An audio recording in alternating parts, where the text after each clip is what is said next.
Okay, so I'm just going to show you how to use Google Flights in a really cool way.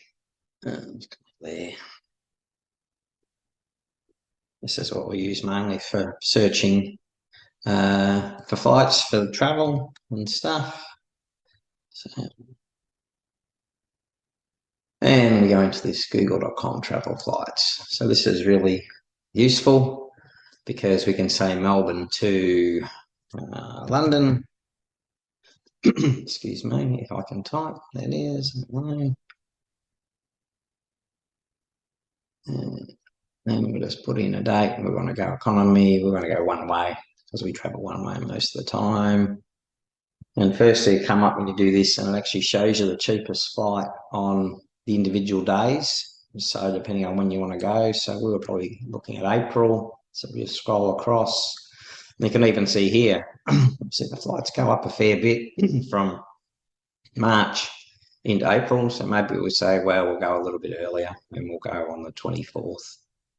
And click done and search, and here we go, and it brings up the various options, so which it thinks are the best flights. So you can see here it says like 51 hours, 41 hours with the price. Then if you click on the down arrow, it expands and shows you the actual details of the flight and the stopover and some basic information about the plane.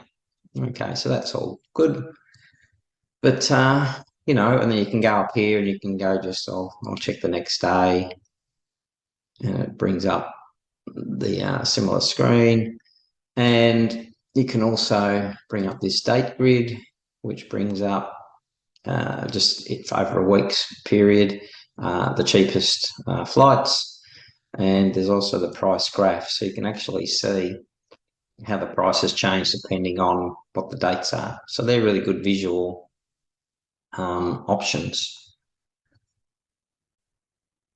Okay, and then you also have other filters you can put in here, but you can do number of stops, which airlines, obviously add bags in, price range. So if you don't want to pay, you know, more than a certain amount, you can say, I really don't want to pay 2,000 maximum, and it'll then filter that list to do that. Also, if you're not interested in 2 stops, you might just say, I just want to do 1 stop, and it'll filter those results out, so you can, you know, look at it, and you can look at time of departures and all sorts of other things. So that's all fine. I'll just clear these now.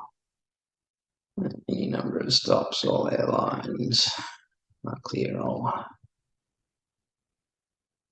Okay, so that's fine. So that's really good. But the more coolest thing that I've come across, which is just came across by chance, is if you actually go in here and you don't say London, but you say the United Kingdom, for instance, as a country rather than a specific city, it changes the whole way it presents the information, which is fantastic. I'll just bring it up here.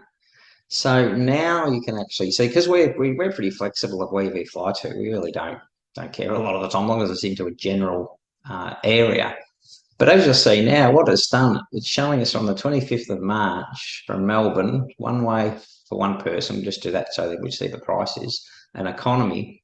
But it also shows you all these other places that you could fly to. So as an example, you know, if we want to go to London, that's $9.55, which looking at that is the cheapest. You go to Berlin for $9.22. And if you zoom in, it will then expand some of these other little dots that aren't showing, or you can just hover over them and it will show you that. So Basel's only 1,366. I think, oh, that's not too bad, but not as good as 9.55 to London. But one of the really cool, you can zoom in just using the mouse to zoom in or out, because once you've done it to a country, it actually then just looks, as we scroll around, it just shows you where you can go on this particular day, all over the place. So it sort of is quite a good to give you some ideas about where else, you know, you could possibly go for that amount of money. But, I was looking, the thing that really highlighted this to me, I was looking at premium economy from Melbourne, and I got a feeling it was around about the 11th of when I was faffing around. So we'll just go and we'll go to the 10th of April. And we're trying to get to Europe as cheaply as we can. Now, as we can see here, we'll just zoom into sort of mainland. We actually need to get to Athens, so we're happy to fly anywhere into Europe because there's lots of low-cost airlines to enable you to then dive around. So I did that and I was okay. That's that date. None of those prices really inspire me. So I'll just go ahead one day. So we can either go ahead to the 11th or click on the 11th and do done. See how that changes things. And so the cheapest is about 2010 for Paris. Just having a quick scan around. We go now to the 12th and do done.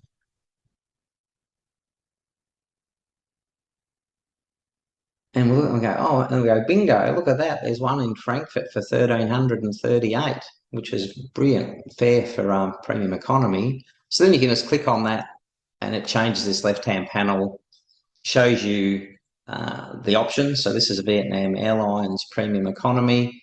And then if we click on the actual flight, it will bring up it'll open a new tab and it'll bring up the other screen as if it was a direct flight. So we get the same information again. We get Vietnam Airlines, 8.5 hours to Saigon, 6.5 hour layover, and then an overnight flight to Frankfurt.